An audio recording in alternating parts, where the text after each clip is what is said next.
Hi guys, today we're going to read chapter 34. That's page 197. Joseph, just outside Havana Harbor, 1939, 19 days from home. Joseph wished he was invisible. Once the rest of the passengers discovered who had jumped overboard yesterday, everyone stopped to tell him how sorry they were, how everything would be all right. But how could it be all right? How could it ever be all right? Joseph stood at the rail on A deck where his father had jumped. Down below, the sea was no longer empty. It was dotted with little motorboats and rowboats. Some carried reporters shouting up questions and trying to get pictures of the ship. Other boats offered up bunches of fresh bananas and bags of coconuts and oranges. Passengers on the sea deck tossed money down, and the fruit was passed up the ladder by the Cuban policeman guarding the top and the bottom. Lately, though, the boats were full of relatives of people on board, mostly men. They had come ahead to Cuba to get jobs and find places for their families to live. One man brought the same little white dog every day and held it up for his wife to wave to.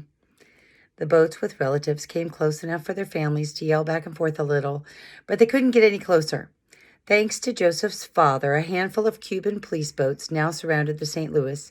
They kept the rescue ships at a distance and watched for anyone else who tried to jump to freedom or death. At night, the Cuban police boats swept the hull with the searchlights, and the St. Louis's crew members, on the captain's orders, patrolled the decks on suicide watch. "Evelyn, there he is! There's Papa!" Renata cried. She stood a few paces away from Joseph down the rail, trying to point out one of the little rowboats to her sister. "Where? I don't see him," Evelyn whined. Joseph was more interested in the small police boat that had navigated its way through the flotilla and was pulling up to the St. Louis.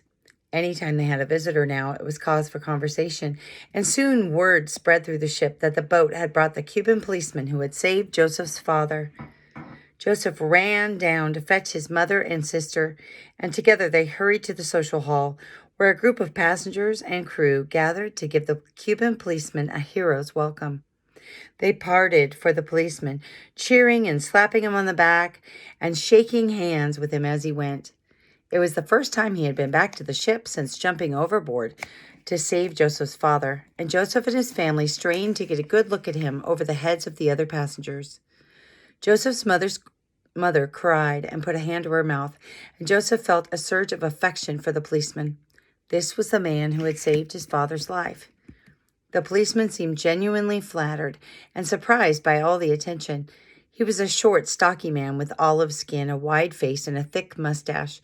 He wore blue pants, a gray shirt with epaulets on the shoulders, and a matching gray beret.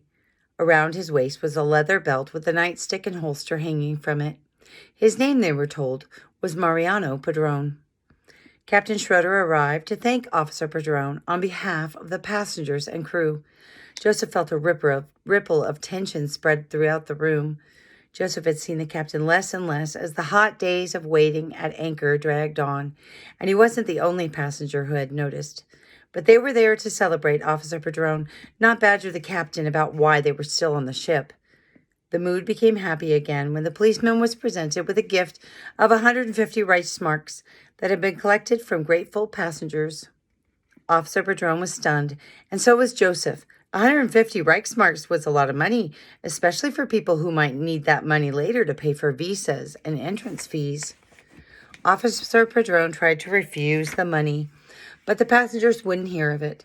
"I was just doing my job," Officer Padron told the audience through a translator. "But I will never forget this. I will never forget any of you. Thank you." The passengers applauded again, and while many of them turned their attention to the captain to ask him for a status report, Joseph and his mother and sister pushed forward to talk to the policeman.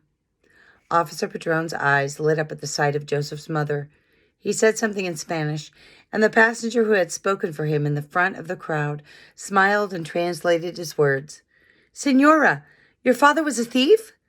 Joseph's mother frowned. "A thief? My father? No, I don't understand." "Your father, he must be a thief," Officer Padron said through the translator, "because he stole the stars from the sky and put them in the Senora's eyes." Joseph finally understood. It was some kind of compliment about how pretty she was. Her mother smiled politely but impatiently. Officer Padron, what about my husband? She asked. Is he all right? They won't let me go ashore and see him. The policeman took off his hat. I am so sorry. So very sorry, Senora Landau. Yes, your husband is alive, he said through the interpreter. He is in the hospital. He has been... Officer Padron said something more, but the translator frowned. It was beyond his limited Spanish. Officer Padron could see his confusion, and he pantomimed what he meant by turning his wrists upside down, closing his eyes, and lolling his head back like he was asleep. Sedated, Mama said. There was pain in her voice. Joseph knew she blamed herself. The whole reason her husband was gone was because she had been sedated and unable to stop him.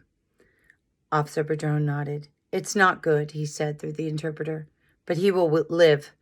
Joseph's mother took both of the policeman's hands in her own and kissed them. Thank you, Officer Padron.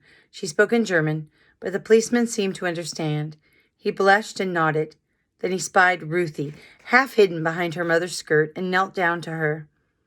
He put his policeman's beret on her head and said something in Spanish, and she smiled.